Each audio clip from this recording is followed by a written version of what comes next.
i speqen. Mirë se na erdhe is, qofshka më mbarë. E paqim për jetë, Shqipërinë e lirë e sovranë.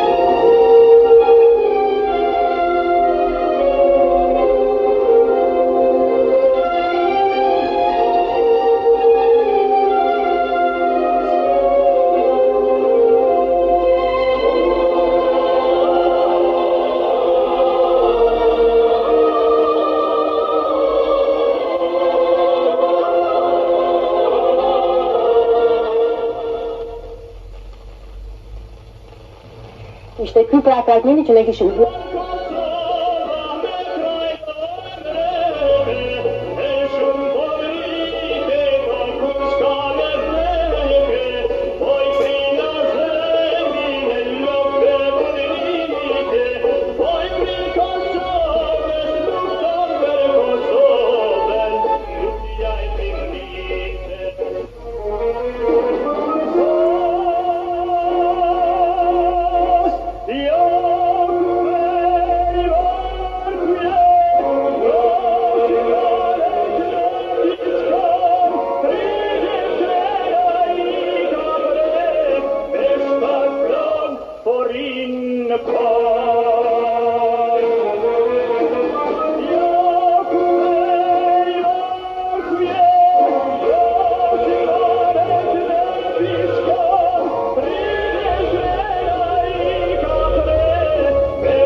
ishte ky kolazhi të cilën ne kishim përgatitur me disa nga këngët e këngëtarit Arif Flavi.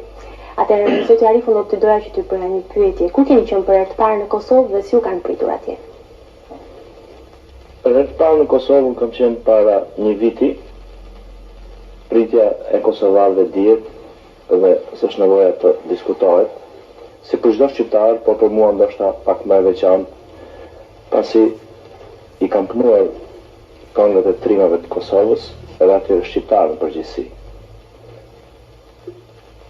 Unë që është më për të përmendur që mas 2 javësh që qëndrova në Kosovë, policia serbe në përzuri duke më dhënë një vull në pasaport që s'ket drejt shkelesh në Jugosllavi për 10 vjet. Ju si artist, si përjetoni ngjarjet në Kosovë? Si artist i përjeton me dhimbje, por me shpresë. Kënga heroike shqiptare në përgjithësi i ka qenë pranë heroizmit shqiptar, ka qenë pranë çlirimtarëve shqiptar, ka qenë pranë çdo kujt që ka dashur ta shoh atë vërën dhe flamurin e tij me optimizëm. Pra, dhe kënga ime gjithmonë ka qenë e parapëlqyer ajo epike, historike, heroike, jo se si kam menduar këngë të dashurisë, por që kënga e kreshnikëve, kënga epiko-heroike e popullit tonë është ajo që në fund fundit më identifikon si shqiptar. Është kjo temë e cila ju tërheqën shumë. Po, jo se dashurisë mund t'i këndosh edhe në anglisht, edhe në italisht, po edhe në shqip, edhe dashurinë duam ne, por mua më shumë kjo më. As më tepër në situatat që jeton sot kombia. Në mos gaboni, ju keni përgatitur një këngë që ka të bëjë dhe shfrytzuar pikërisht nga ngjarjet e fundit të Kosovës, apo jo? Po, këtë thesha që artistët i përjetojnë këtë ngjarje me një bashkëpunim të jashtëzakonshëm, që sidomos në kohët e reja që përjetojnë në ekonominë të është qytur tregut tonë të shti, kollaj nuk bashkohen njerëzit, por kur erdhi puna për të problemin kosovar, poetët, kompozitorët, këngëtarët mlidhen me vullnet të jashtëzakonshëm.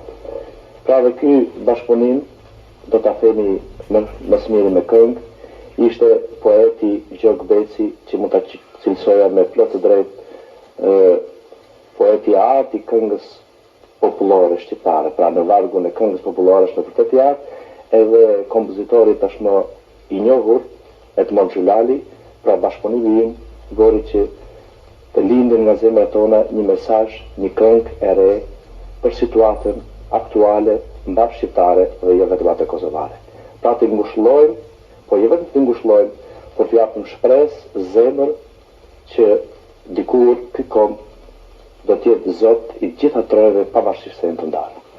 Atëherë, unë më të lutesha pa humbur kohë që të ndiqnim pikërisht këtë këngë, të cilën ju ja keni dedikuar popullit të Kosovës. Le ta ndjekim.